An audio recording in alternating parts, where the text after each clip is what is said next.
Pero muy buenas tardes. Hoy 14 de septiembre, un día antes del día 15, que se supone que fue el día en que se inauguró la independencia de México, pero no es cierto. Fue el día 16. Estamos con nuestro querido amigo Raúl Palacios, un personaje que ha estado trabajando todos los días en dos programas, uno por la mañana y otro por la tarde. Y sobre todo los temas que más tocas son los temas políticos. Y bueno, como es nuestro cuate, nuestro amigo, pues le invitamos a que esté con nosotros contándonos de su patria. La otra vez que estuve con él decía que Gabriela Mistral había en forma cariñosa bautizado a El Salvador como el pulgarcito de América. Y yo he dicho, bueno, somos americanos de la patria grande, pero también subrayé, no hay patria pequeña, todas las patrias son grandes, inclusive El Salvador, que es territorialmente pequeño, que tiene no sé cuántos millones de habitantes, ahorita nos va a decir Raúl, nos va a hablar de su país, de cómo está el asunto ahí, con el presidente que tienen, que parece que no es muy, parece que le gusta hacer sufrir. ¿Qué dijo? Los voy a hacer sufrir, ¿no? Algo oí yo que dijiste de eso la otra vez. Y yo me excuso con Raúl porque no tuve la pericia de tomar su currículum y leerlo aquí antes. Entonces él me va a ayudar a presentarse, a autopresentarse. ¿Quién es Raúl Palacios y qué hace? Gracias por haberme invitado a tu prestigioso programa. Y bueno, ya antes me has invitado a tu programa y para mí ha sido un verdadero privilegio compartir contigo. Después de algún tiempo que por algunas razones nos hayamos ausentado, te agradezco que de nuevo me hayas invitado, perdón, al programa. Y bueno, ¿quién es Raúl Palacios? Un salvadoreño, nacido en una ciudad al oriente de la República que se llama Usulután. Y nací allá por 1948, el mismo año en que se fundó el Estado judío. Y a partir de entonces, realizando mi escuela primaria en mi ciudad hasta mi bachillerato, y de ahí salir hacia la Universidad Nacional en la capital, la República de El Salvador, la capital es San Salvador, y ahí estudié para, en aquel tiempo, José Luis, hacíamos lo que le llamábamos áreas comunes, en la cual los primeros 2 años era como para que uno estudiara diferentes asignaturas, materias, ganaba créditos, y de ahí definiera qué quería estudiar. Inicialmente yo pensé que tenía que estudiar Derecho porque quería ser abogado. Pero no era eso lo que a mí me entusiasmaba. Yo quería en realidad, en el fondo, estudiar medicina y ser médico. Y me cambié de la profesión de abogado hacia medicina. Hice 4 años de medicina. Estaban por 2 años más y 1 año de servicio social. Pero se tomaron la Universidad del Ejército Nacional del entonces presidente de la República, coronel Arturo Armando Molina. ¿En qué año? La universidad cerrada por casi 2 años. Y en ese espacio en que la mantuvo cerrada, me fui a la ciudad normal y me gradué como profesor de secundaria. Y en ese trayecto comencé a trabajar como maestro 5 años y emigré en 1978 hacia Los Ángeles, California, junto con mi esposa. Y nos hemos desarrollado acá en Los Ángeles, hemos ya vivido más tiempo en Los Ángeles, pero siempre me gustó la política y también desde niño, yo he estado, ya tú lo sabes eso, desde niño yo he estado involucrado en el amor de la poesía y empecé diciendo poesía, declamando, recitando, como dicen, una cosa, al principio uno comienza recitando, después aprende a declamar.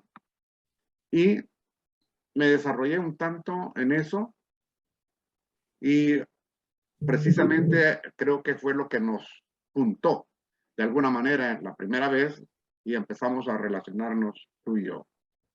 Y me invitaste a tu programa de radio para que yo diera a conocer parte de mi libro, El Salmón y yo, y que ya he hecho 2 ediciones del Salmón y yo.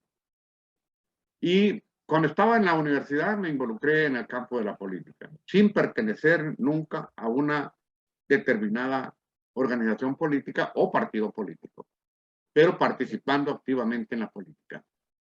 Fui nombrado al primer Congreso de Estudiantes Universitarios Centroamericanos que se desarrolló en Guatemala, de lo cual participamos alrededor de 12 personas, y entre ellas iba José Humberto Mendoza, quien fue asesinado, mi compañero que estábamos en esa delegación en Guatemala, más tarde fue asesinado.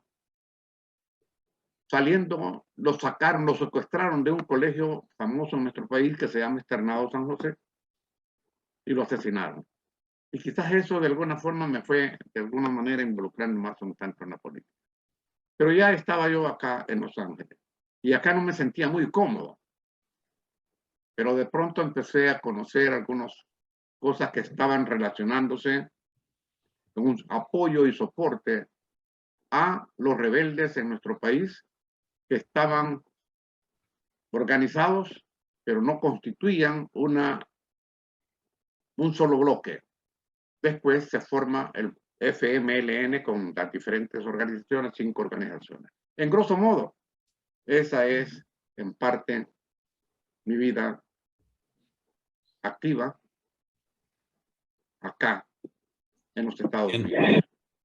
Creo que hay un rebote. ¿No notas que hay un rebote, Raúl? No. No, esto Ah, está ya. normal. Bien. Bueno, pues ahí lo tiene. Este Raúl, a mí me inspira mucho que Raúl haya escrito un libro que se llame El Salmón y yo, de una imagen, de una metáfora que sacó de no sé dónde, pero que es muy hermosa, y ya va en su segunda edición. No sé si le ha agregado algunos poemas, ha corregido algunos, no sé, digo, no tiene por qué corregirlos, están bien hechos, pero me refiero, cuando uno hace una segunda edición, a lo mejor le agrega un prólogo nuevo. Y bueno, si eso es, vamos a invitarlo un día para reabrir lo que hemos llamado, cuando invitamos a los artistas, a los poetas, la fauna sagrada, si son hombres, si son mujeres, la divina fauna. Entonces, prepárate, Raúl, que un día te vamos a invitar para que leamos tu poesía aquí. Yo he escrito un libro también, no voy a hablar de mí ahora porque ahora se trata de hablar de ti. Y ahí lo tienen, el salmón y yo. ¿De dónde te nació esa metáfora tan bonita, Raúl? A veces cuando uno le pregunta a los poetas cómo se les ocurrió tal metáfora, pues lo ven a uno con los ojos cruzados y dicen, bueno, pues salió. A Neruda le dijeron una vez, oye, ¿por qué dices tú en uno de tus poemas que por la causa de este poeta granadino asesinado, García Lorca, por él, que lo mataron, ahora pintan de azul los hospitales? ¿Cómo es que tiene que ver Lorca con que pinten de azul los hospitales? Y obviamente Neruda pues, se alzó de hombro y digo, bueno, pues eso salió de la poesía, yo no sé de dónde, ¿no? Acá en tu caso, ¿por qué el salmón y yo? Bueno, este es la segunda edición. Parece que hay un Sí se problema ve, sí. ahí que no Se se ve, alcanza a ver algo. no se El ve muy título, bien. cuando menos. Pero bueno, esta es la segunda edición del libro El Salmón y yo. Y dichosamente las 2 ediciones están terminadas. Prácticamente tengo acá al frente alrededor de 30 libros, que es lo único que me queda. Ya. Y eso para mí fue bastante importante porque nunca me imaginé que iba a venderse tantos libros. La verdad es que esperaba vender mucho menos, y por eso se hizo la segunda edición prácticamente. No me has Bueno, contestado la pregunta. ¿cómo nace el nombre de El Salmón y yo y el por qué El Salmón y yo? En cierta ocasión, como es usual, los matrimonios, después de toda la actividad, van a descansar y casi siempre conversan, al menos yo converso con mi esposa cuando ya estamos a unos minutos de quedarnos dormidos y descansar levantarnos al siguiente día. Pero esa vez le dije a mi esposa, ¿sabes qué? Voy a escribir el salmón y yo. Pero antes de decirle eso, me había quedado pensando lo que había sido mi vida y la de ella, de cómo nos encontramos, nos casamos, decidimos viajar a este país y me di cuenta de que todo era bastante difícil, ir contra la corriente. Yo no soy una persona que soy muy simpática en las agrupaciones o los grupos o las asociaciones, porque una de las cosas que tengo es que manifiesto lo que pienso, creo que estoy diciendo una verdad y muchas veces decir verdades no es algo que agrada a los grupos sociales en los que uno se encuentre. Parece ser que lo que predomina es no decir la verdad y decir cosas que agradan a las mayorías donde uno se asocia. Así es. Entonces me di cuenta y le dije a mi esposa, ¿sabes qué? Hemos tenido una vida bastante nadando siempre contra la corriente, especialmente yo, nadando contra la corriente. Y me di cuenta precisamente que el salmón llega Es su oficio. llega a través de ir nadando contra la corriente a desovar, donde los pececitos nacen y luego van hasta el océano. Y luego que se desarrollan y eso, retornan a su lugar a desovar, precisamente. Entonces me quedé pensando en eso. Bueno, muy Mi buena metáfora esposa, para mi, identificarte, claro. mi esposa se fue a trabajar el siguiente día y cuando ella regresó le dije, tengo ya el salmón y yo. Y entre los escritos que había publicado, perdón, que había escrito pero no publicados, me gustó porque sí da una pauta de lo que son mis escritos. Desde mi primer poema va desde lo romántico y así va avanzando, de lo romántico va pasando a lo social, a lo religioso, a lo político, al mensaje político. Es un camino que va desarrollándose y casi los poemas están de alguna forma encadenados. Ya. El que termina con el siguiente, usualmente no se hace así. Pero yo Bien, creo pero que eso es lo esto, que tiene y eso le da cierta particularidad a mis escritos. aunque no te vayas sin leer un poema, yo creo que esto será el tema de la fauna sagrada, cuando nos metamos más con el libro. Pero obviamente vas a tener que leernos un poema antes de irte, a la hora que tú gustes. En fin, mira, yo tengo también un poemario por ahí en el cajón que le puse el nombre de Carabela. Carabela, ya ves que soy medio marinero, yo Carabela, este programa se llama Archipiélago, en fin. Y bueno, no lo he publicado porque soy miedoso, pero algún día lo publicaré, espero antes de muerte, ¿no? Porque no quiero ser un poeta póstumo. Así es. Oye, Bueno, vamos entrándole a lo que te truje, maestro. A ver, eh, siempre he tenido interés por las hermanas repúblicas, sobre todo de Sudamérica. Ya lo dijo Simón Bolívar, para nosotros la patria es América. Y José Martí se fue más grande. Para nosotros, patria es humanidad. Pero por lo pronto, patria es América. Es la patria grande. Y hay una quincena, una veintena, hay que sacar la cuenta, de países en América Latina. Yo le he echado la cuenta que 10 van rumbo a la izquierda. Unos ya se nombran socialistas. ¿En dónde andará en esa diapasón, diríamos, en ese péndulo, la República de El Salvador, que va de la derecha a la izquierda y de la izquierda a la derecha? El Frente estuvo gobernando por varios periodos. ¿Qué pasó? Se descarriló el Frente. Y, tengo entendido que Bukele pertenecía al Frente, pero luego no le aceptaron su candidatura y entonces él hizo su trabajo por otro lado, a través de las redes. Empiézanos ahora sí que a desenredar esta madeja de qué pasa en El Salvador. Ahora estoy atónito y te voy a dejar la palabra porque luego me clavo yo con la palabra y no te dejo hablar. Hoy en la mañana me di cuenta que hay un caos en Haití. ¿Cómo anda El Salvador con respecto a eso? He leído, he visto algunos programas tuyos y creo que no anda muy bien en el asunto de la cohesión social, de la democracia, del respeto a los derechos humanos. Cuéntanos, ¿qué pasa con el alma de los salvadoreños, maestro? Muy bien, gracias por darme esa oportunidad de dar mi punto de vista, porque por lógica es mi punto de vista y eso puede traer alguien que no está de acuerdo con lo que yo manifiesto y pueda rebatir. Y me encanta rebatir con los salvadoreños, pero me encanta que rebatir con ellos y con todo el mundo, si eso es posible, pero especialmente con la gente de mi nacionalidad cuando hablamos de cuestiones políticas.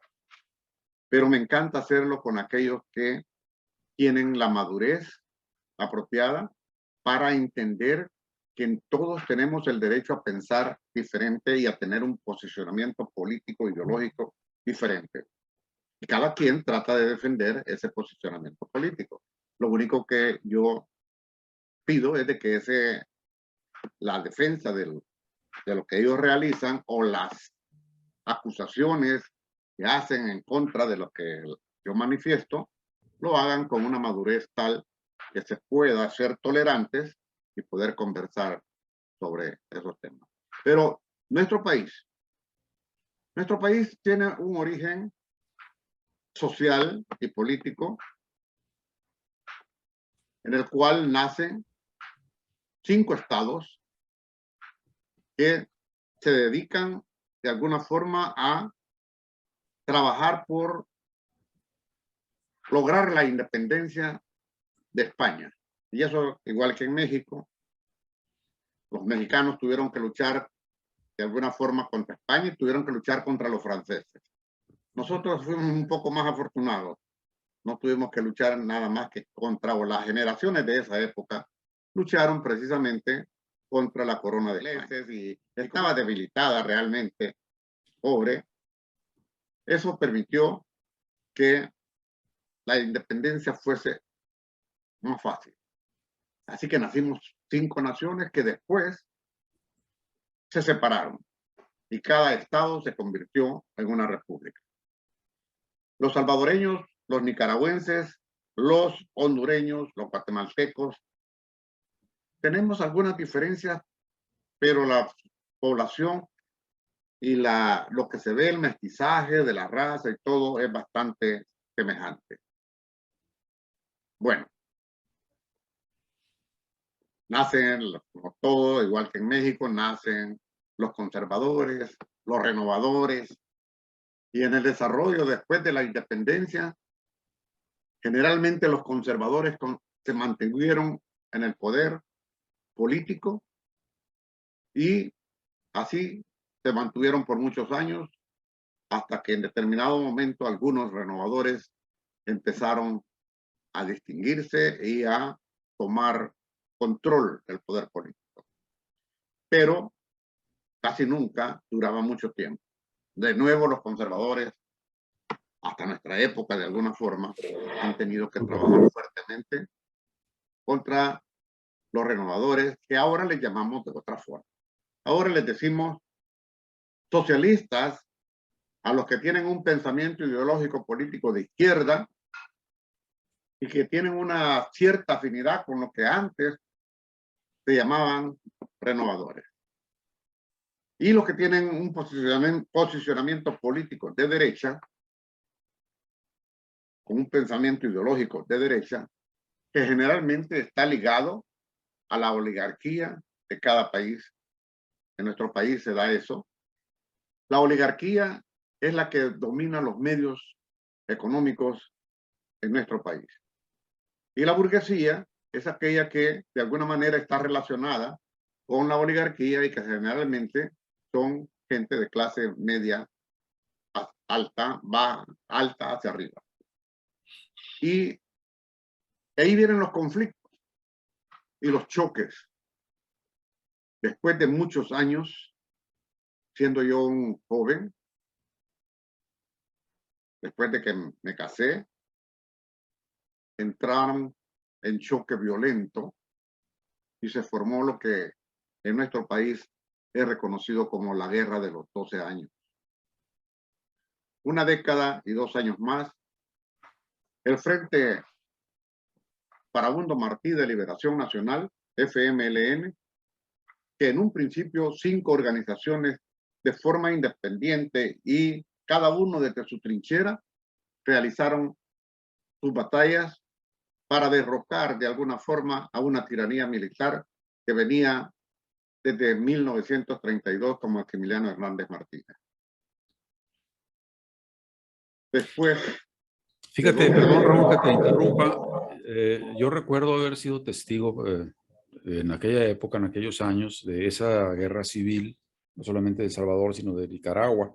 Y algo que me sorprendía de El Salvador, que prácticamente está la capital ahí y hay unos cerros, y de aquel lado de los cerros estaba la guerrilla. Yo decía, a ver, ¿cómo si el ejército salvadoreño está apoyado por Estados Unidos, tiene helicópteros, tiene todoterrenos, tiene armas? Pues nomás da la vuelta al cerro y ahí están los guerrilleros. Pero entonces yo me puse a pensar, a ver, ¿cómo ganaron la guerra en Vietnam? Pues con guerra de guerrillas, ¿no?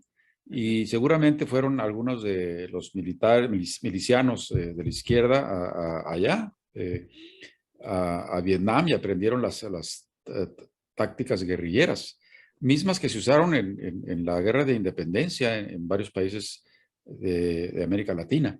Entonces yo sí me explico cómo es que no coparon y acabaron con la guerrilla así de un solo golpe, porque hay muchos volcanes y muchos lugares donde escabullirse, ¿no? Pregunto. Estos países a apenas 22.000 kilómetros cuadrados. Ahora dicen que anda por 21.000 porque Honduras le quitó en una cuestión legal, una corte internacional le entregó ciertos territorios a Honduras que El Salvador estimaba que eran parte del territorio nacional. Ya. Y estas personas, quiero decir, los que integraron el ejército revolucionario de nuestro país, y que te decía que cada quien desde su propia trinchera, algunos, es decir, había una influencia como la que tú estás mencionando. Algunos, sin haberse ido a entrenar o a capacitar para ejercitar una lucha bélica en contra del gobierno, pero tenían dentro de su doctrina ideológica la influencia del Vietnam y también tenían la influencia de los tupamaros allá en Uruguay, pero lo que quizás más fundamentó fue el que en Nicaragua los sandinistas hayan tenido el éxito como para derrocar a Anastasio Somoza. Y eso, de alguna manera, es más, la gente pensaba que en El Salvador ya las fuerzas rebeldes iban a dominar y a controlar el país. Mas no fue así. No fue así porque los Estados Unidos invertía aproximadamente hoy esta mañana estaba escuchando, José Luis, de alguien que es protagonista de la derecha y que estaba involucrado precisamente, era dirigente de los partidos de derecha y que ellos eran receptores de más de $3 millones diarios para poder enfrentar a la fuerza beligerante guerrillera de nuestro país. 3 millones recibidos por el gobierno de los Estados Unidos durante tanto tiempo es algo increíble. Eso fue lo que sostuvo precisamente al Ejército Nacional mantenerse firme de alguna forma, pero se llegó a un impasse, José Luis. Ni el ejército rebelde podía derrotar al Ejército Nacional, pero el Ejército Nacional tampoco podía derrotar al ejército rebelde. De ahí que se llegara, los que estaban perdiendo, José Luis, eran precisamente los oligarcas del país, los burgueses del país. Ellos estaban perdiendo mucho dinero, porque en ese trajín de la guerra no había seguridad precisamente para que ellos pudieran tranquilamente desarrollar sus negocios. Eso obligó a los oligarcas del país a ordenarle al Ejército Nacional que tenían que buscar una salida. Y Alfredo Cristiani era el presidente de la República, de derecha, del Partido Arena, el primer presidente del Partido Arena, y después de 12 años, ante ese impasse, se llegó a la firma de los acuerdos de paz, que en Nueva York llegaron a ciertos acuerdos, pero México fue protagonista principal, porque precisamente al final los acuerdos se firmaron en la Ciudad de México. Aunque los primeros se dio en Nueva York, finalmente México también fue, y esto es importante, José Luis, México y Francia fueron los dos países que le dieron el reconocimiento a los rebeldes como fuerza beligerante. Y tú sabes que en el argot diplomático, político de las naciones, cuando a un ejército rebelde le dan el carácter de beligerante, es porque si llega a triunfar ese ejército, lo van a reconocer a ese ejército, es decir, a los gobernantes que designen estos, o la forma en que lo hayan elegido, pero van a reconocer al que triunfe si es un ejército beligerante. Y México le dio a la guerrilla del país, de nuestro país, esa calidad de ejército beligerante, y Francia se sumó a ello. Por eso México y Francia son protagonistas en la firma de los acuerdos de paz. ¿Qué resultados de paz, estamos en otra fase, en otra historia. Digo, ¿qué resultados tuvo eso? Porque firmar la paz, pues, y seguir la miseria, y seguir los escuadrones de la muerte, y seguir las violaciones de los derechos humanos, etcétera, pues como que se queda uno como que le deben, ¿no? No sé qué papel tuvo, por ejemplo, un guerrillero heroico que ahorita está preso, creo, Montes, no recuerdo ahorita el nombre de él, guatemalteco, pero que anduvo metido en Nicaragua y en El Salvador, César Montes. No sé si has oído hablar de él. César Montes era su nombre de guerra. Y hay un libro que escribe que se llama Mi misión o mi tarea fue la guerrilla, ¿no? Obviamente que también la inspiración que tuvieron esos grupos guerrilleros pues fue por la revolución cubana, ¿no? Que inclusive ayudó en cierta forma a entrenar a algunos grupos que iban allá, no solamente ideológicamente, sino militarmente. En fin, que había de dónde agarrar. Ahora, dentro del paréntesis que estoy haciendo, me acabo de enterar ayer o hoy que Petro invitó al presidente Maduro a que Venezuela fuera el lugar donde se acerquen el grupo guerrillero que queda con el gobierno de Colombia para poder firmar la paz también con ellos, ¿no? Fíjate qué interesante, ¿no? De un duque que tiraba piedras y blasfemias y asusaba a los paramilitares para que invadieran Venezuela, a un Petro que dice, ustedes son los garantes de la paz también en Colombia, ayúdenos, ¿no? Ahí como que hay un cambio de chip, pues, y le preguntaron cuando era candidato, ¿y usted va a tener relaciones con Venezuela? Por supuesto, dice Petro, pues, tenemos 3,000 kilómetros de frontera, ¿cómo no, verdad? Entonces, por ahí va. El caso es de que yo me queda en la pregunta esa, ¿qué ha pasado? ¿Sirvió de algo? Yo creo que sí. Pero yo pregunto, el armisticio, firmar la paz, para que no se estuvieran golpeando, si eso pasó, qué pasó con el frente que gobernó y no se sostuvo, en fin, por ahí yo creo que va el sendero, ¿no? Por ahí voy caminando precisamente, por eso te dije Ya. hasta dónde llegué. Saludo a María Reina que llegó por aquí y Alejandro Nazaret. Saludos, hermanos, dice Alejandro Nazaret. Bien, qué bien. Aquí tenemos dos personajes de Santana, amigos nuestros. Bueno, me saludó hace poquito, hace creo que menos de 48 horas, Nazaret. El Nazaret, el poeta descalzo. Nazaret. Y me dice, maestro, casi me está haciendo un llamado que vuelva a la poesía. Sí, sí, y sí. La verdad es que le confesé a él en una ocasión, hace un tiempo atrás, de que lo que llevo dentro, tengo al poeta y al político, y que a veces el poeta se posesionaba y controlaba y dominaba al político.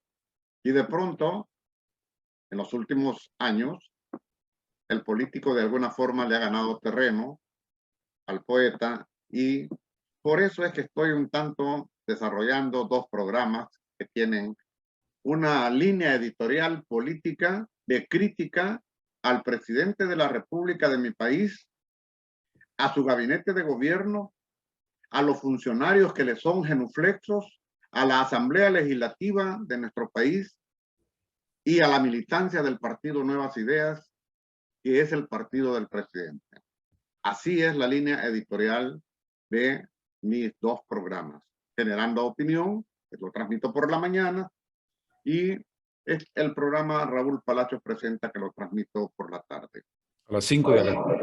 A las 5 de la tarde, en ese lineamiento. Pues bien, déjame decirte que cuando hablaste de los escuadrones de la muerte, los escuadrones de la muerte desaparecieron de alguna forma también con los acuerdos de paz. Los escuadrones de la muerte tuvieron una actividad bastante fuerte y asesinaban a los políticos adversarios, al presidente de turno, en ese tiempo los militares, y los cadáveres aparecían en la calle, José Luis. Los perros, los cerdos, los opilotes, de pronto estaban comiéndose los cadáveres de las personas que los habían ido a sacar a su casa a la medianoche, los secuestraban, los mataban y los dejaban tirados. Al principio no hacían eso, lo dejaban en la playa, una playa famosa de nuestro país que se llama el Playón, y en un lugar turístico que es un abismo que le llaman la Puerta del Diablo, porque es una peña y que da la impresión que es una puerta, dos peñas ahí, y de ahí lanzaban a sus víctimas los escuadroneros y asesinaban a las personas. Precisamente en una ocasión yo casi soy víctima de una situación de eso. Y 3 días antes, 3 universitarios en mi ciudad natal fueron apresados, y a mí me apresaron 3 días después, pero tuve la fortuna de que me liberó el esposo de mi profesora de bachillerato, mi profesora de química. Gracias a la influencia de ella, pudo liberarme porque el esposo de ella era comandante militar local ahí en la ciudad de Usulután.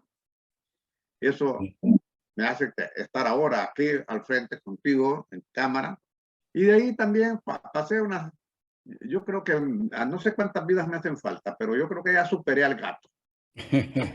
Más vidas que un gato.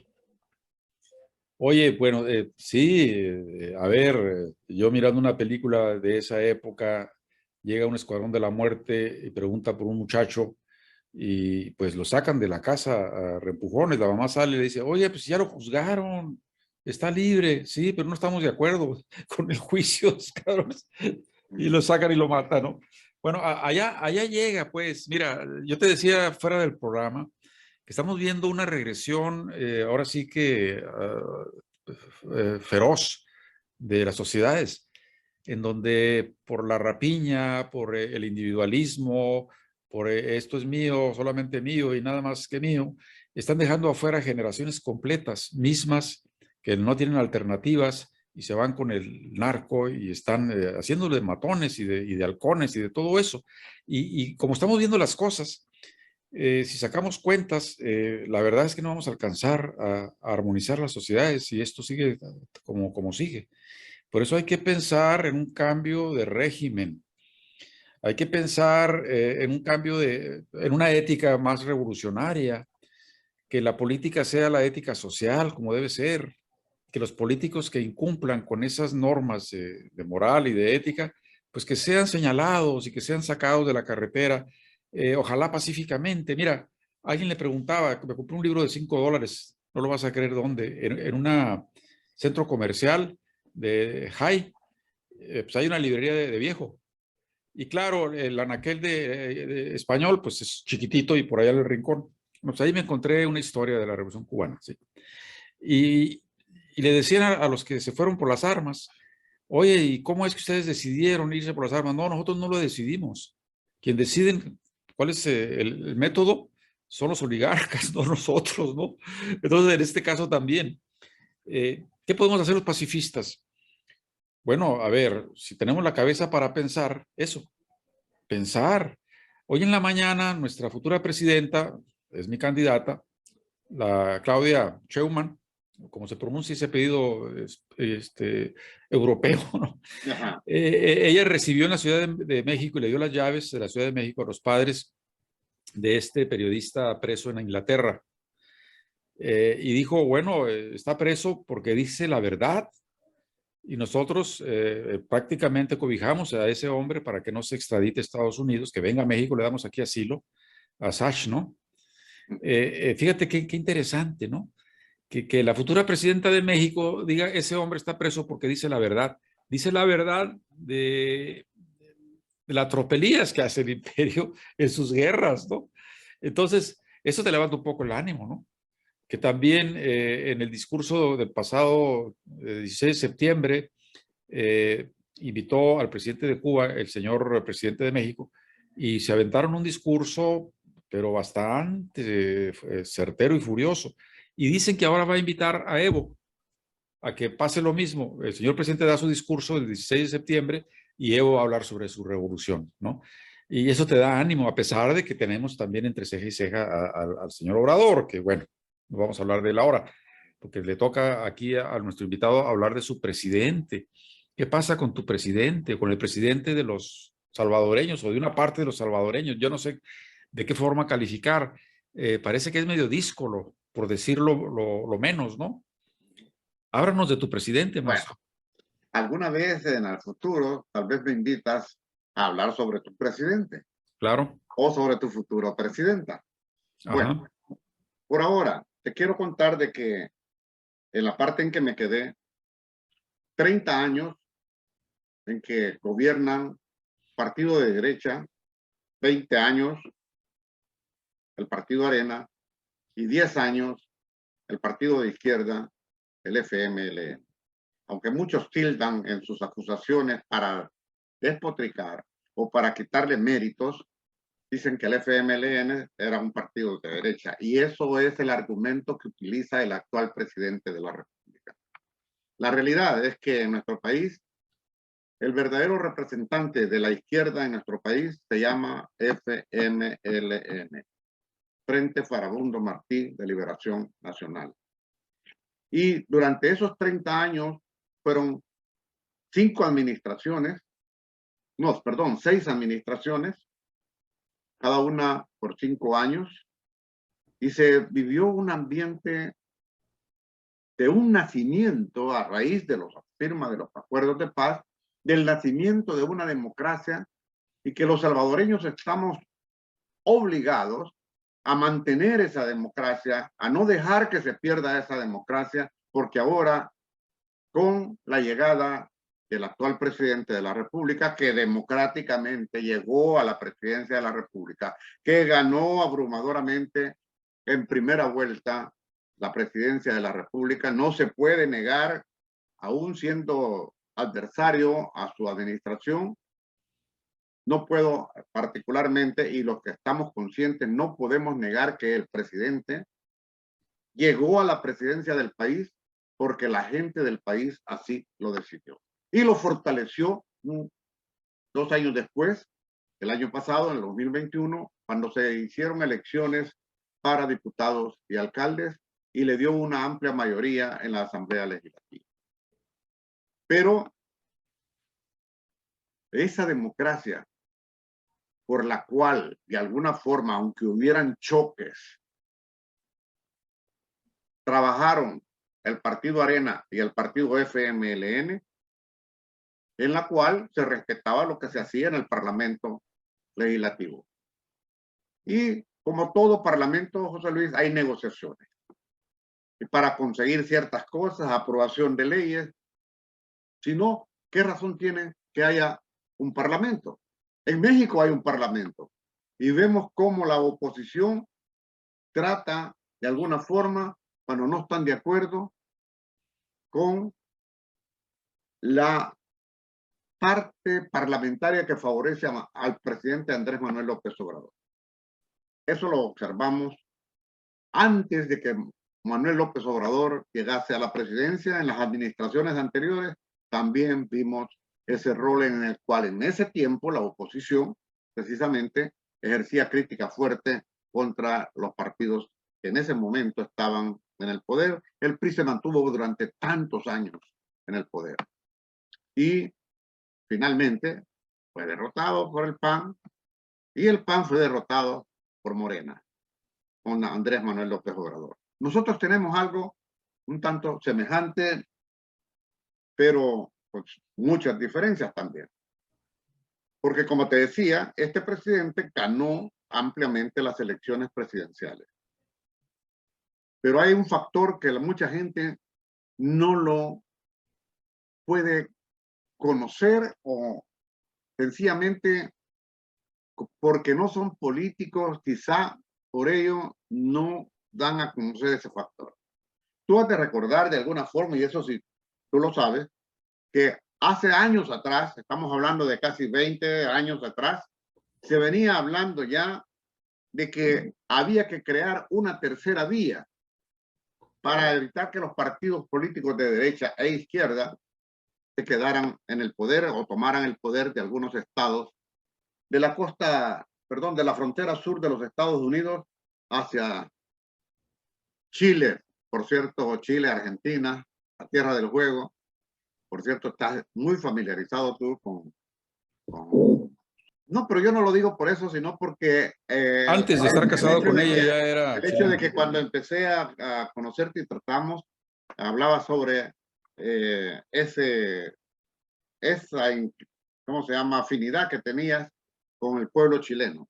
Así es. Y que conociste al pueblo chileno y eso, y lógicamente... Permíteme, mira, precisamente el hallazgo de mi alma gemela, que es mi señora, se dio cuando ella me escuchó hablar como si fuera yo un chileno del golpe de Estado, de Pablo Neruda, de Gabriela Mistral, y dijo, ah, este es el que, con el que sigo, ¿no? Entonces, yo desde antes de conocer a la chilena, ya tenía, obviamente, como tengo ahora amor por Salvador, por Argentina, por Cuba, ¿no? Eso es lo que quise aclarar y por eso no hice mención de eso. Qué bueno que tú lo haces. Mira lo que dice Alejandro, también la poesía es una herramienta para la expresión política, maestro Raúl Palacios. El arte siempre está ahí entre sus genes. Y también llegó Alfredo Castañeda, de por allá de Dallas, Texas. Bienvenido, Alfredo. Bien, adelante, adelante. Sí, a ver, semos, como decía por ahí el ranchero, semos de izquierda, pues, pero no de una izquierda pitufa, no de una izquierda así descafeinada, no, creo que nuestra izquierda va por ahí. ¿Qué decía? Te lo comentaba otra vez y es medio vulgar el asunto, pero y además puede causar rasquera. Yo tengo la sangre roja y mi corazón a la izquierda y me limpio el poto con la derecha. Bueno, somos de izquierda, pues. Y queremos que, fíjate, aquí un paréntesis nada más muy pequeño.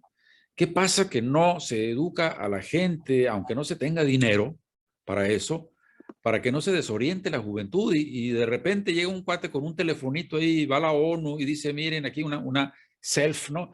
Uy, enloquece a los jóvenes. Pues, ¿de qué tienen la cabeza hecha los jóvenes? No solamente del Salvador, de Chile ahora con la derrota de la Constitución y en otras latitudes. ¿Qué les pasa? Si ya están enajenados, maestro. ¿Cómo le hacemos para desenajenarlos? Ni siquiera tenemos la onda de David, maestro. Dime tú que eres maestro en esto. Bueno, mi hermano que murió el año pasado y que ya va a tener un año de haber fallecido, hace más de 20 años, casi 25 años, él escribió un artículo en su blog en el cual él manifestaba y daba a conocer que los imperios de alguna manera estaban trabajando por la formación y creación de una tercera vía en determinados países para que hacer a un lado de alguna forma aquellos partidos políticos que tradicionalmente eran de derecha y otros de izquierda. Y bueno, eso había una campaña de desgaste contra los partidos políticos y eso se dio en nuestro país. una campaña de desgaste contra el Partido Arena y una campaña de desgaste en contra del FMLN, y en el enfrentamiento entre los dos partidos, el pueblo salvadoreño observaba. Y de pronto, por circunstancias especiales, como suele suceder en muchos casos, surge una figura que empezó a atacar públicamente al partido en el cual él se formó como político, gracias a que su papá, don Armando Catán Bukele, tenía relaciones bien estrechas con Jorge Chafik Handal. Y Jorge Chafik Handal es un líder, es quizá el máximo líder, aunque otros mencionan, otros salvadoreños no están de acuerdo y mencionan a otras personalidades, pero Jorge Chafik Handal es aquel que el presidente Hugo Chávez Frías luego invitó a subir al estrado, donde se encontraban solamente los presidentes, el señor Correa, Evo Morales, varios presidentes, creo que eran 4 presidentes o 5 presidentes que estaban ahí, no lo recuerdo mucho el hecho, pero el presidente Hugo Chávez tuvo esa gentileza de invitar dentro de al frente, pues, a Chafik Handal. Y Chafik Handal es un líder que de alguna manera, un líder político de izquierda, tuvo esa buena relación con, en el tiempo de la guerrilla, se dice que el papá del actual presidente apoyaba con dinero y hasta con armamento a la guerrilla, la parte que encabezaba a él como comandante Jorge Chafik Handal.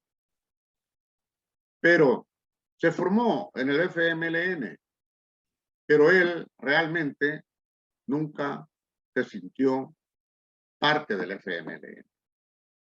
Tan es así de que mientras los candidatos que se postulaban, que ponían el uniforme del FMLN, él nunca se puso el uniforme del FMLN. Nunca. Pero su esposa sí se lo puso. La que es ahora canciller de la República también se puso la camisola del FMLN cuando lo acompañaban a él. Y la que es hoy embajadora en los Estados Unidos, la señora Sol, se puso siempre la camisola de Arena.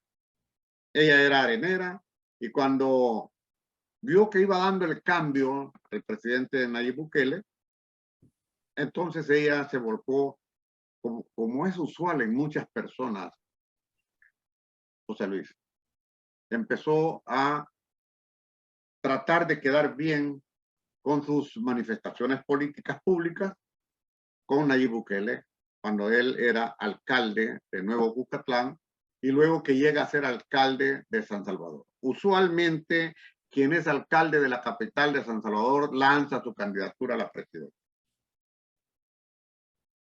El presidente Nayib Bukele necesitaba apartarse del FMLN, pero apartarse de la dirigencia del FMLN y no de la militancia del FMLN. Es un tipo que trabaja muy bien el marketing. Él fue precisamente el que hacía las campañas electorales del FMLN. A él, a su compañía, fundada por su papá, es a quien le pagaba el FMLN para que hiciera parte de la campaña electoral, con la cual el FMLN ganó 2 elecciones presidenciales. Y este presidente actual logró crear esa tercera vía de la cual mi hermano escribió hace 25 años. Y luego, no es creación de mi hermano, era lógicamente, pero él escribió sobre esa intención que había de parte de los imperios de crear una tercera vía. ¿En qué consiste esa tercera vía? La tercera vía es un tanto centrista, supuestamente. Yeah. Tú sabes que dentro del espectro político es una utopía decir de que hay centro. La verdad, o se es de izquierda o se es de derecha. los centros realmente no existen. Hay un punto dentro de ese espectro político, pero ese punto, ahí realmente nadie se encuentra en ese punto. O está hacia la derecha o está hacia la izquierda. Una de dos. Ejemplo, López Obrador. ¿Dónde está López Obrador? Se fue por la calle del medio, maestro. Por la calle de en medio, pero eso no quiere decir de que López Obrador, bueno, después cuando me toque hablar sobre López Obrador te voy a decir algunas cosas bien interesantes. No te voy a responder esa pregunta ahora, me la reservo para cuando en algún momento me invites y hablemos sobre Morena. Sobre la cuarta Manuel López, transformación, la cuarta vía. Manuel López Obrador y, bueno, no sé, la cuarta vía no lo sé. La cuarta vía, espérame, déjame acabar de decir, hay un tal Tomás Moulian, un cientista social chileno, que pone socialismo del siglo XXI, la quinta vía. Pero luego en el prólogo dice, y esto es una humorada, esto de la quinta vía, dice, pero pues se me ocurrió ponerle también nombre al niño, ¿no? Estoy leyendo ese libro, Socialismo del siglo XXI, la cuarta vía.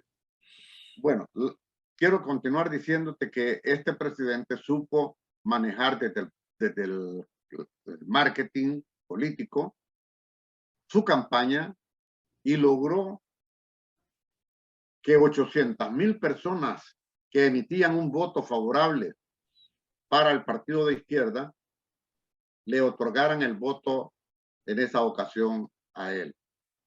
Y logró que el partido de derecha, el partido Arena, perdiera alrededor de 300,000 votos que usualmente se lo daban a Arena y esta vez se lo dieron a él. Eso fue suficiente como para que él ganara en primera vuelta la elección. Hizo una cantidad de promesas,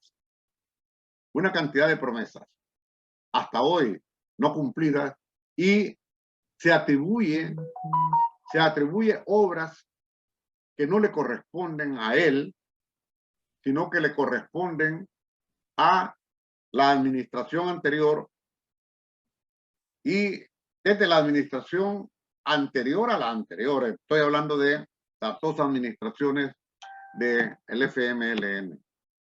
¿Por qué se las atribuye?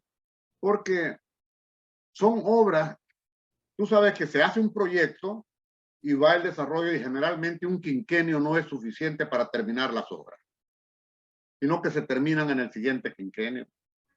Y a veces las grandes obras tardan mucho más de 5 años para que se lleven a la realidad. Pero este presidente, por ejemplo, se atribuye donativos que ha realizado el gobierno de China, porque en la administración del profesor Salvador Sánchez Serén, para establecer relaciones diplomáticas con China, tuvo que romper relaciones diplomáticas con Taiwán, porque China no permite tener relaciones diplomáticas con países que reconocen a Taiwán como un país independiente. Y sí lo tienen que considerar que Taiwán forma parte de la China continental.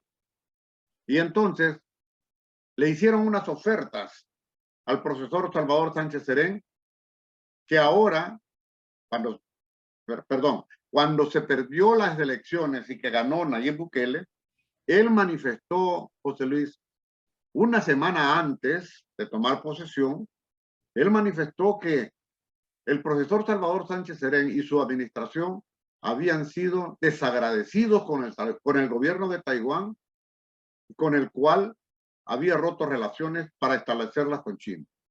Y que inmediatamente cuando él tomara posesión, iba a restablecer las relaciones diplomáticas con China, Taiwán, habló de Taiwán, y rompería relaciones con la China continental. La embajadora de China a ese momento, cuando salieron estas declaraciones, dijo, vamos a hablar con el presidente. Y estamos seguros que cuando hablemos con el presidente va a cambiar su posición. Y en efecto, cuando le explicó la embajadora de China al presidente Bukele las promesas que le había realizado al presidente Salvador Sánchez Serén, porque creían que el FMLN iba a continuar en el siguiente periodo. Y entonces se echó para atrás. y no rompió relaciones con China, no las restableció con Taiwán.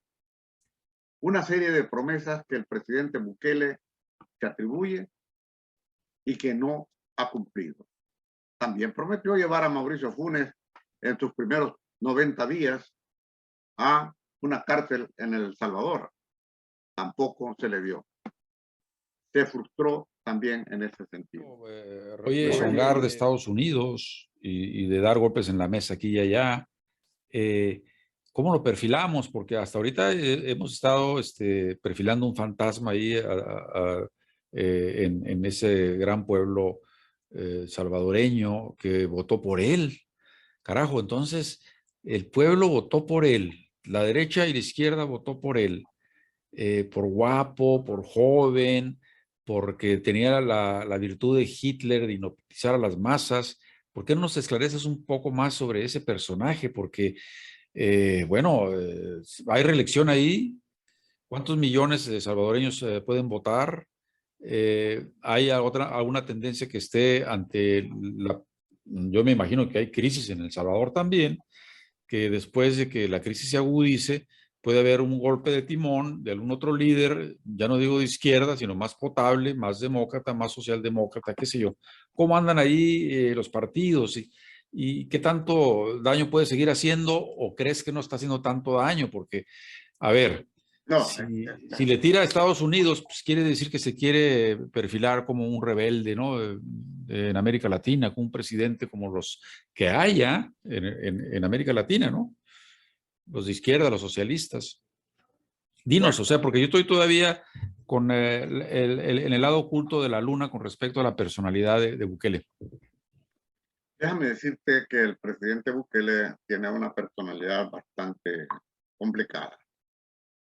A través de la opinión pública y a través de los medios de comunicación que no le son estrechos a él, tenemos entendido que el presidente incluso es víctima de las drogas y que en sus momentos lúcidos es cuando él sale a dar discursos en radio, cadena y televisión. Pero él maneja muy bien el marketing y la gente que está trabajando con él son asesores que antes son asesores venezolanos que De derecha. trabajaron en contra de Nicolás Maduro en Venezuela y como ya no pudieron con él, se asilaron, mejor dicho, en El Salvador y se acercaron al presidente Bukele y ellos son los principales asesores que tiene el presidente en la cuestión del manejo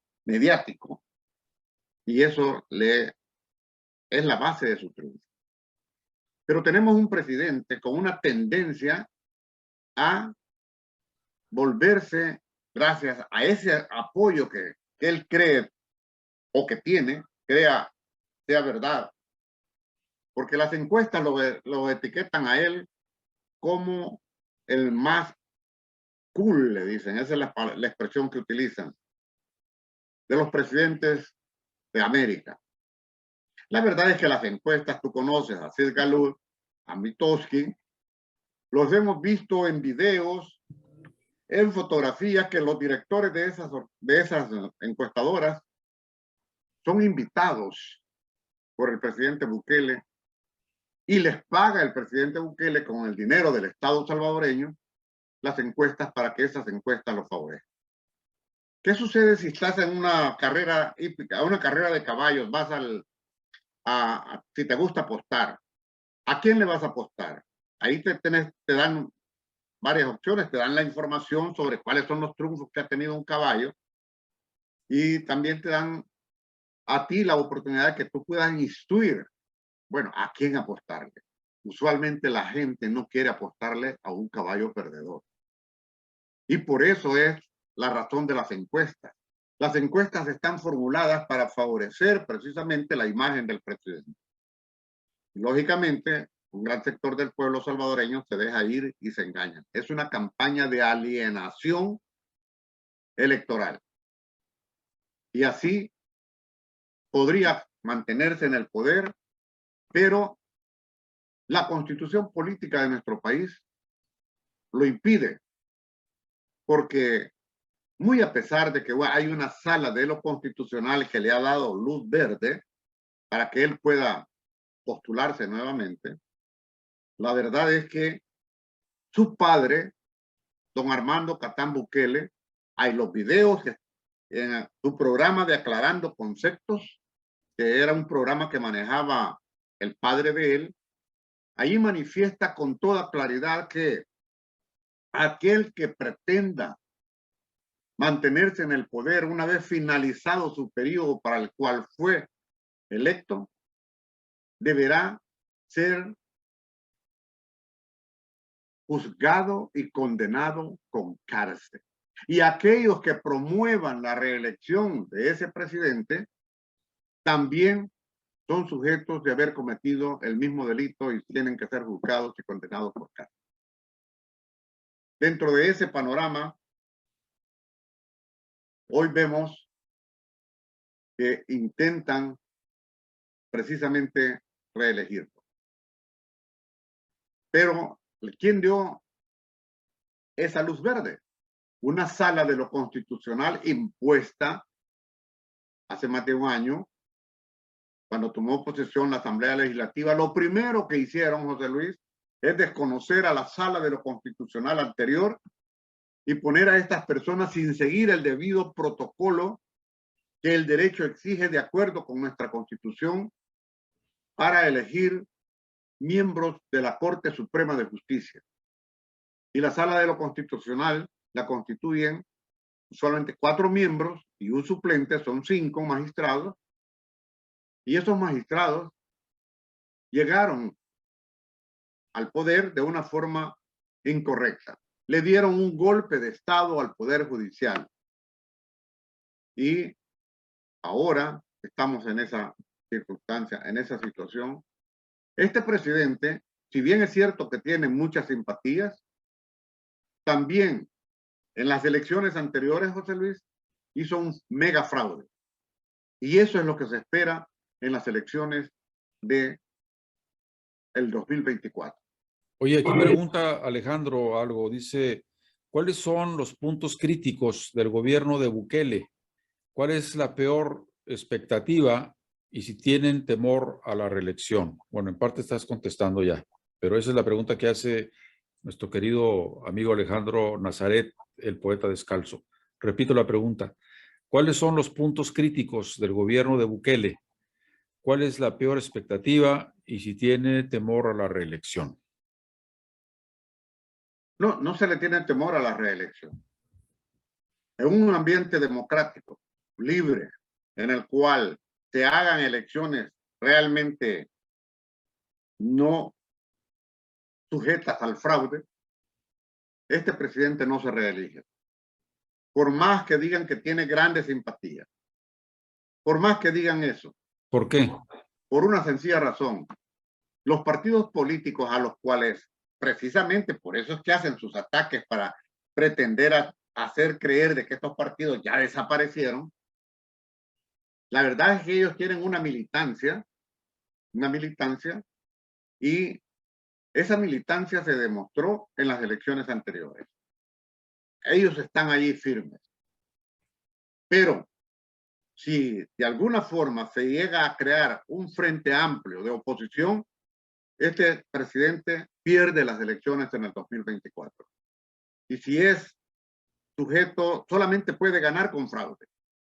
¿Qué hizo en las elecciones anteriores? No les dio el dinero que les correspondía a los partidos políticos por los votos recibidos en la anterior elección a la última.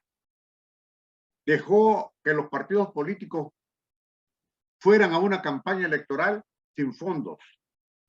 Usualmente, nuestro gobierno o nuestro Estado le otorga por ley una cantidad por cada voto recibido. De hecho, el FMLN tenía alrededor de 400,000 votos y Arena tenía alrededor de casi 1,000,000 de votos, 900,000 y tantos. Entonces, Arena, que es de derecha, tendría que haber recibido a supuestamente tendría que haber recibido más de $8 millones para hacer su campaña en la anterior elección. Y el FMLN iba a recibir alrededor de casi $3 millones o un poco menos. Pero no tuvieron ese dinero. No les dio a las alcaldías, a los diputados y a los alcaldes, no les dio la ley del FODES porque dijo que se iban a gastar lo que corresponde. Una ley del FODES se llama a una partida que otorgan a las alcaldías, los municipios del país. Son 262 municipios y a cada uno de ellos hay que entregarles una cantidad de dinero. Alegó el presidente que eso era darles dinero para que hicieran campaña política. Pero hacer obras dentro de la municipalidad se necesita ese dinero. Y claro, si un alcalde no presenta obras, lo más seguro es de que no tenga soporte y apoyo. Así hizo un mega fraude en la elección anterior.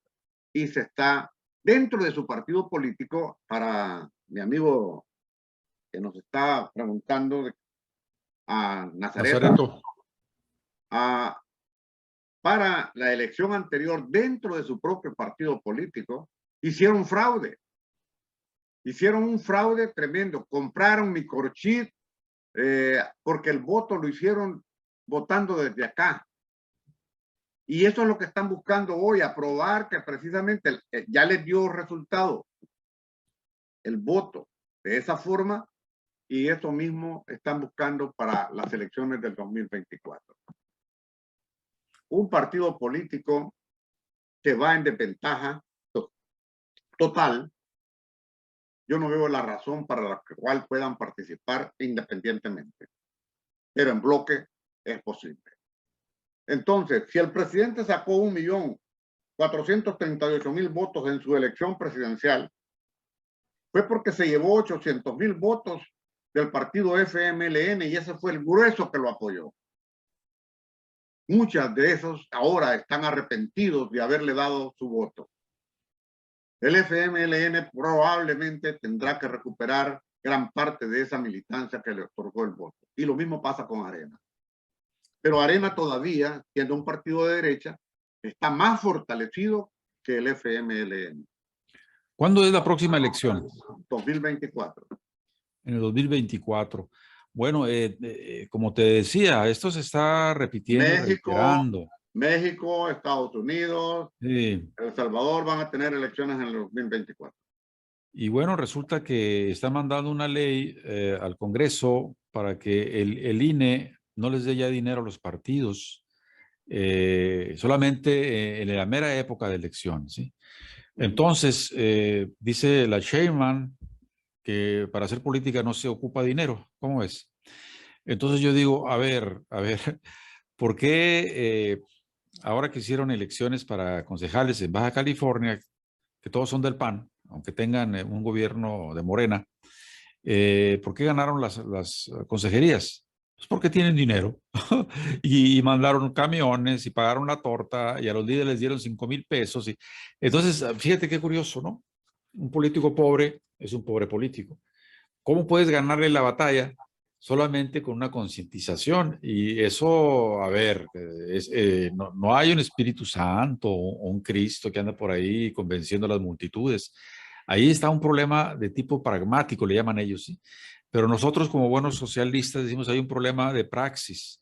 No hay una práctica revolucionaria de los que somos izquierda, pues así de sencillo. Porque si la hubiera, pues no tuviéramos tantos descalabros como está viendo, ¿verdad? Allá en El Salvador, acá en Baja California, en México, en lo general, se hizo una rapiña de votos tremenda. Y el presidente no pudo haber salido en la mañana, en sus mañaneras, diciendo, oye, ayer hubo votación para consejeros, hubo acarreos, se compraron votos. No puede decirlo porque entonces le dice, mira, decían que eran diferentes. No, tuvo que haber dicho, sí, hubo algunos problemitas por ahí, se subsanarán. Nosotros sabemos que no hubo problemitas, que fue un acarreo multitudinario, porque decir candidato de Morena, es decir, seguramente gana. Y tenemos esa plaga. Ahora, allá tú me estás describiendo un escenario más o menos semejante, ¿no? Ahora, aquí lo importante es que en el sustrato de tu charla, tú hablas de que ha hecho tanta locura este muchacho que ya no van a volver a votar por él. La derecha a lo mejor sí, porque si favorece los intereses de los Bueno, oligarcas, la quiero derecha siempre aclarar, vota por los intereses. quiero aclararte el punto. No he dicho que no van a votar por él. He dicho que gran parte de las personas que votaron por él cuando él se postuló a la presidencia, en esta ocasión no van a votar por él.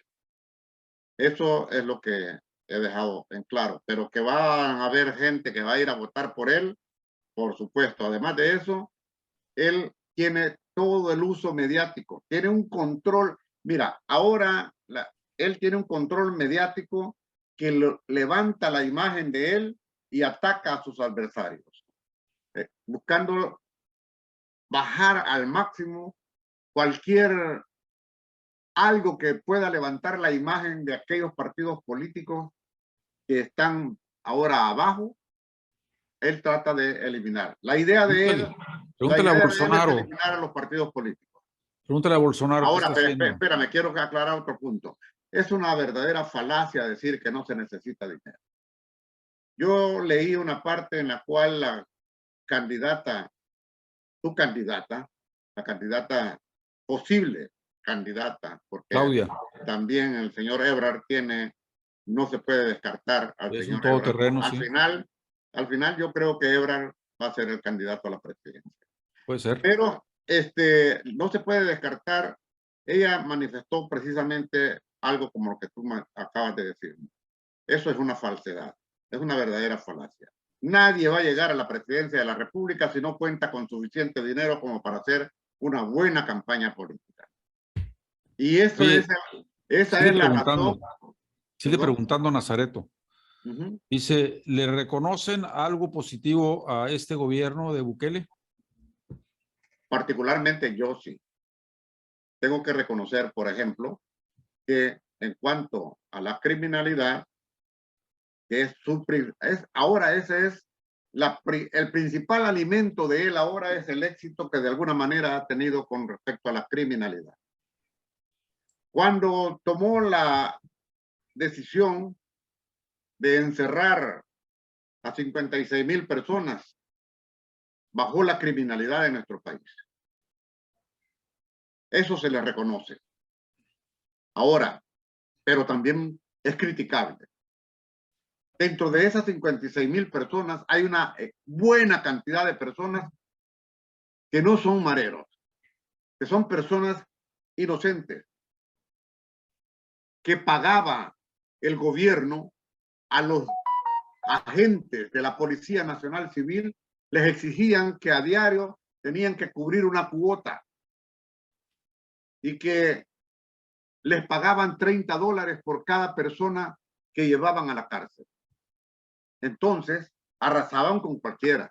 Si alguien se ponía medio nervioso, porque ahora, José Luis, en nuestro país, los ciudadanos honestos están como un sándwich. Ellos están, acá los está amenazando la criminalidad y acá los está amenazando la Policía Nacional Civil y el Ejército. Y el principal gestor de eso es el presidente Nayib Bukele. Las maras, la hizo su guerra contra las maras, pero contra una mara en exclusiva, la MS-13. Pero la MS-18, ahí andan los mareros. Él mismo, de acuerdo a declaraciones realizadas por gente que está siendo parte de su gabinete de gobierno, han dejado en libertad a mareros que los Estados Unidos está pidiendo su extradición por delitos cometidos acá en los Estados Unidos.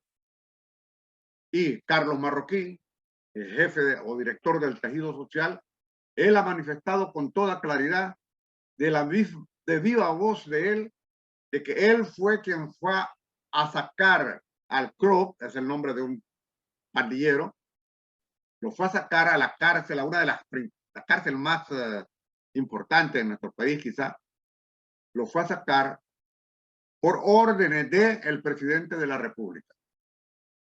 Al presidente de la República, la gente que está alrededor de él, le llaman Batman. Y en las declaraciones que hace Carlos Marroquín, dice que por órdenes de Batman, él sacó al Cruz, porque el jefe o el director o el ministro de seguridad estaba en contra de ellos, de esos jefes, y lo sacó en contra de la voluntad precisamente de ese ministro de seguridad, señor Viatoro. Bueno, Entonces, mira, sí, acá toman preso al hijo del Chapo y lo sueltan, porque la gente armada de Sinaloa, que ya se pasean por ahí como si fueran los dueños del territorio, dijeron, si ustedes nos sueltan al hijo del Chapo, nosotros vamos a bombardear, a ametrallar, a poner bombas en los lugares donde viven los familiares de la Guardia Nacional. Así fue, un pero esto es chantaje. un chantaje, ese es un chantaje al gobierno. Y si tú estuvieras en el gobierno, tú tendrías que tomar una medida para defender a esa población. Y si no tienes una medida segura, firme, que vas a defender a esa población, accedes al chantaje.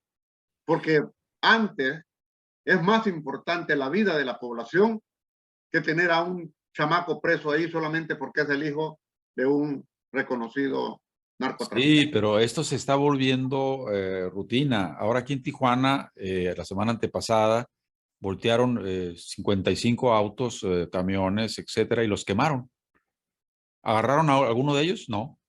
Creo que siguieron a uno hasta Sinaloa y por allá lo agarraron. Entonces, la gente pregunta, oye, ¿supiste que voltearon ahí en el bulevar carros de la gente que iba pasando por ahí José y los Luis, quemaron? Oh, sí, y se murió alguien. No, no mataron a nadie. Entonces está bien. bueno, Entonces, aquí pero habría que ir al sustrato de toda esta tragedia, maestro. ¿Qué es lo José que Luis, estaba originando esta tragedia? pero estoy respondiéndole a Nazaret. Sí, pero la respuesta a Nazaret, por ejemplo, es una respuesta medio ambigua, porque tú dices, algo que le festejo yo o que le celebro, que le apruebo a Bukele es que ya hay menos muertos. Pero, ¿qué porcentaje de inocentes están en la cárcel para poder, no, sufriendo de su familia en Lo que ausencia importa, de esto y de la lo otro? que importa no es el porcentaje. Lo que importa es que el deber del Estado salvadoreño es proteger a los inocentes y no llevarse a los inocentes a la cárcel. Por eso, No entonces, ¿cuál importa la beneficio? cantidad, no importa la cantidad. Te voy a decir los datos que dan. El día de ayer, precisamente acá en los Estados Unidos, en un sector, no recuerdo si fue en el Congreso o el Departamento de Justicia, dieron declaraciones organizaciones como Cristosal, que es una organización que se dedica a recabar datos, agarrar información sobre los inocentes.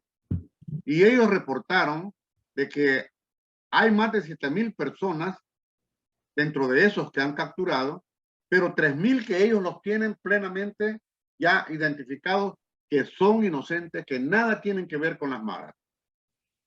Pero, José Luis, a mí, desde mi punto de vista, si una persona es inocente, por esa persona tenemos que luchar y tenemos que trabajar de alguna manera para defender una persona de 50,000 que hayan agarrado. Pero estamos hablando de 7,000 personas y quizás más porque todavía no tenemos una información completa. Pues Por es lo un tiro tanto, al aire. por lo tanto, no se puede justificar y decir, como dijo el vicepresidente de la República, dijo, son daños colaterales.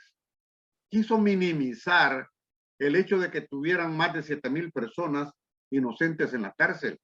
Es un Eso delito no de funciona, esa eso no humanidad, funciona así. eso. Entonces, Además, gobierno fallido. las organizaciones de los derechos humanos están precisamente ya tomando medidas para poder contrarrestar lo que está ejerciendo este presidente. Y te aclaro algo más. El Procurador General de los Derechos Humanos en nuestro país es un sinvergüenza que ha salido de la cárcel, ha visitado las cárceles y dice que todo está normal, todo está normal. ¿Podrías creer que está normal en una cárcel donde está diseñada para 2 personas y ahí están viviendo 18 personas en la cárcel? Es el infierno, maestro. Es el problema de la fractura permanente y regresiva a la velocidad de la luz de nuestras sociedades. Eso no tiene ni vuelta de hoja. Aquí el problema va a ser, Pero cuál va a ser el sacrificio pero del el pueblo para procurador de los remontar derechos, esa cosa, ¿no? pero el procurador de los derechos humanos tiene que ejercer su trabajo, su labor. Pero ante ese Frankenstein, maestro. Así Oye, es. aquí dice Nazaret que la última pregunta, dice Alejandro. Si sale electo un pariente de Bukele, ¿generaría dudas de fraude? Es la pregunta que hace. ¿Qué sucedería, qué sucedería si sale electo un pariente? Bueno, eso no es posible, eso es hipotético. Te voy a explicar por qué. Al señor Nazaret, a mi amigo Nazaret. Eso es hipotético y no se puede dar en nuestro país. Nuestra constitución política establece que nadie puede postularse a la presidencia de la República cuando son familiares hasta el tercer grado de consanguinidad del presidente en funciones. O sea, no, nadie se puede postular. Bueno, tampoco Pepe Botella, que nombró Napoleón Bonaparte de reyesuelo de España, se podía nombrar y fue el rey de España, Pepe Botella. Estamos hablando de un teatro diferente en una época totalmente diferente. Yo a veces Y no en, creo que... y en un país totalmente diferente al nuestro. Bueno, Bolsonaro dice, amenazó que en las próximas elecciones se pueden dar otro golpe de Estado, como ha pasado, ¿eh? O sea, está diciéndole a la democracia brasileña que si gana el presidente Lula, que él puede dar un golpe de Estado. Fíjate, el cinismo tan grande, pues. Entonces, cuando veo un cínico allá llegando con el ejército y la Bueno, policía, ahí en tu país, a la Cámara de Diputados o la de Senadores, no sé cómo se le llame ahí, a mí se me pone el cuero chinito, maestro. ¿Cómo es posible que ese bueno, barbaján, en un país que derramó sangre en una guerra civil, haga la estupidez de llegar ahí, poner los ojos en blanco, mirando al cielo, como diciendo, Dios mío, gracias por permitirme profanar el recinto sagrado de la democracia? Es que es para levantarse de la silla y golpear la mesa y patalear, maestro. O sea, un individuo así, ¿cómo puede seguir ahí? ¿Cómo puede seguir votando un pueblo de luchadores? ¿Cuántos millones son de salvadoreños? ¿6, 7? 7 millones. Bueno, a ver. Pero los llamados a ejercer el voto en la última elección fueron 6.7 millones y de los cuales, cuando el presidente salió electo, solamente fueron a las urnas el 53% de la población. Y el presidente ganó con un 23% de los votantes. Por lo tanto, es ridículo que digan que tienen ellos el 95%, 97% de gente que lo apoya. Es ridículo. Los números son claros, las matemáticas son claras. Eso es simplemente parte de su campaña electoral. Bien, Raúl, pues estamos llegando al final. Tenemos esto de programa más o menos tarda una hora, llevamos una hora ¿Me permites 24 minutos, todo el tiempo que quieras, desde luego. Nomás estoy haciendo aquí corte de caja. Si me regalas un par de minutos nada más. No, 5 minutos o 10, no No, importa. Lo bueno, que estoy diciendo es que ya nos pasamos un poco. Lo digo en 2 minutos. A ver. Este es el listado de promesas incumplidas por el presidente Nayib Bukele. Cuando andaba en campaña dijo que iba a acabar con el nepotismo. Y porque ese nepotismo era algo que se había manifestado en la administración anterior del profesor Salvador Sánchez Serén. Ahora, durante su administración, ahí están sus hermanos, ahí está la gente que trabajaba para él en la venta de motocicletas, como es el caso de algunos funcionarios, forman parte del gabinete de gobierno. Eso es nepotismo a gran escala. No cumplió con su promesa. No aumentó el gasto social, por el contrario, cerró programas sociales de gobierno del FMLN y desfinanció a otros. No redujo la pobreza ni mejoró el bienestar de la población. Es falso y es un oasis. Los pandilleros simplemente están replegados, escondidos. Tarde o temprano seguirán el ejemplo quizá de lo que tú mencionaste en México. No promovió el proyecto de reforma tributaria progresiva, según el cual paga más el que gana más. No envió el proyecto de reforma previsional que mejoraría la cobertura y el nivel de las pensiones. No combatió el nepotismo, que es lo que acabo de mencionarte, no redujo la deuda externa, por el contrario, la incrementó de forma exorbitante. Y ahora está diciendo que con las ganancias del Bitcoin, él va a pagar la deuda externa y que va a construir 5.000 escuelas. Y el Bitcoin está para abajo. Él está perdiendo el ministro de Hacienda le dio más de 500 millones de dólares para invertir en el Bitcoin. Y ahí de esos 500 millones de dólares debió haber construido escuelas. Pero el problema principal, José Luis y mi amigo Nazaret, ese dinero es del Estado salvadoreño, 500 millones de dólares, pero él los está usando en la Chivo Wallet y las monedas que compran en el Bitcoin como a título personal. La cartera dice Nayib Bukele, Nayib Armando Bukele.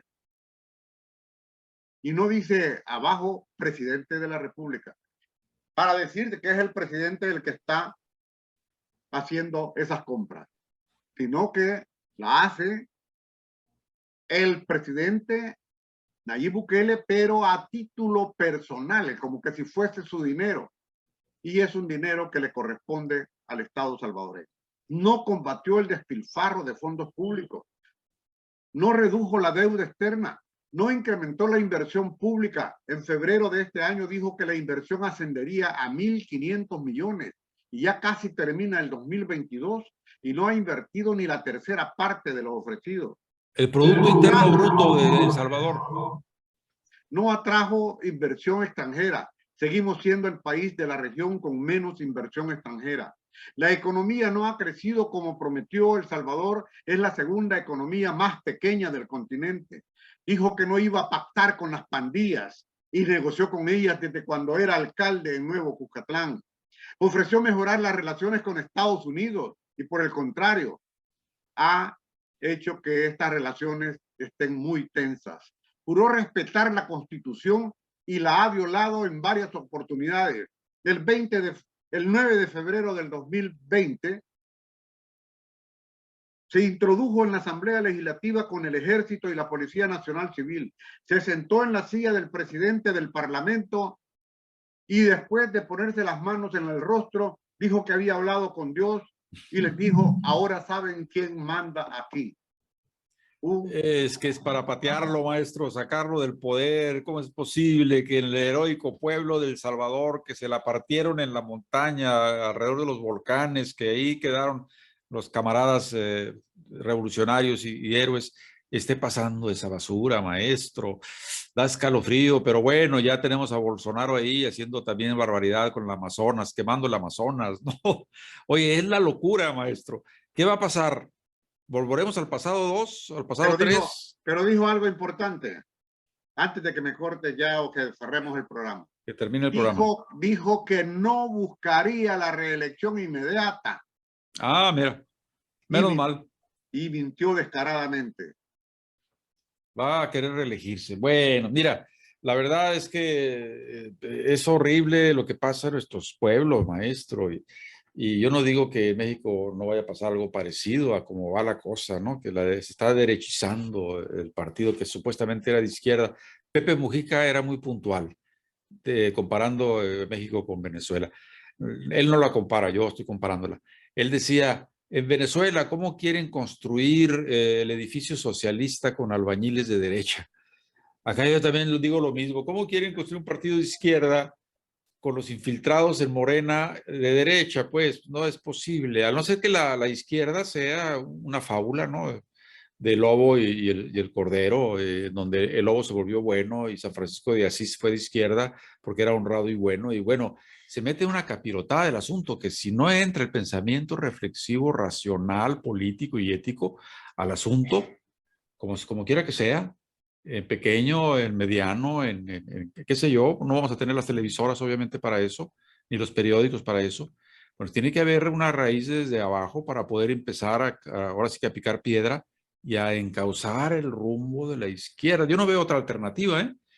Yo volteo para todos lados en el mundo y veo la hecatombe en África, en el este de Europa, acá con la inflación en Estados Unidos, el terrorismo. Bueno, se prohíbe mencionar terrorismo en México porque luego van a entrar los norteamericanos, porque lo que pasó en Tijuana fue un acto terrorista. Por lo tanto tenemos el deber por constitución de Estados Unidos de invadir ese país para parar el terrorismo.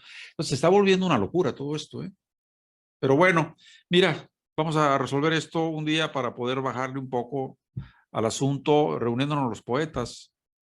Tú, Nazaret, este muchacho del desierto, el poeta del desierto, en donde Eh, compartamos la poesía, maestro, para Eros ver si cuando menos podemos respirar por nuestros propios pulmones algo de virtud y de belleza.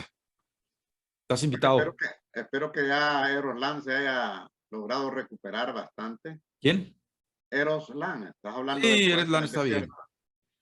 bien. Eroslan está bien, no sé cómo le esté yendo a Nazareto, apenas lo vi ahora, pues muy listillo, yo creo que está bien también. Pregúntale a Nazaret, ¿ya dejaste de fumar? No, le pregunto, ya te quitaste la gorra, tampoco. Yo también tengo gorra, mira, pero yo no soy Es marinero, que, maestro. es que Yo soy Nazaret, Nazaret capitán. cuando estamos en lo mejor del desarrollo de los programas a los cuales he asistido, de repente tiene que fumarse un cigarrillo a fuerza y tiene que Sí, salirse. bueno, hasta ahí le dejamos. El caso es de que ya se nos murió Jorge de Aztlán, maestro. Todo un titán de la poesía. No sé cómo ande el argentino que se me olvidó el nombre ahorita, el gaucho. Si tú lo ves por allá, entrevistaste a la señora de boliviana, me dijiste que iba a entrevistar a la Bet. La Bueno, Bet está yéndose a su país bueno, cada rato. la iba a tener este viernes, pero ayer se comunicó conmigo y será en otra ocasión porque tiene otros compromisos. Anda de viaje. Ya Un no va a abrazo, hermano Nazaret, un abrazo. Ah, espérame, mira, aquí dice Nazareto, ya fumo eléctrico. Ay, pero eso qué cosa es, creo que es peor. Bueno, aquí la dejamos. Un abrazo, hermano. Un abrazo, Nazareto. También al señor de Texas y a mi amiga, querida amiga, la María. ¿Dónde estás, María? María Reina. Un beso. Nos vemos. Se despide el capitán de Itaca. Hasta pronto. Muy Gracias pronto por los vamos haberme a ver.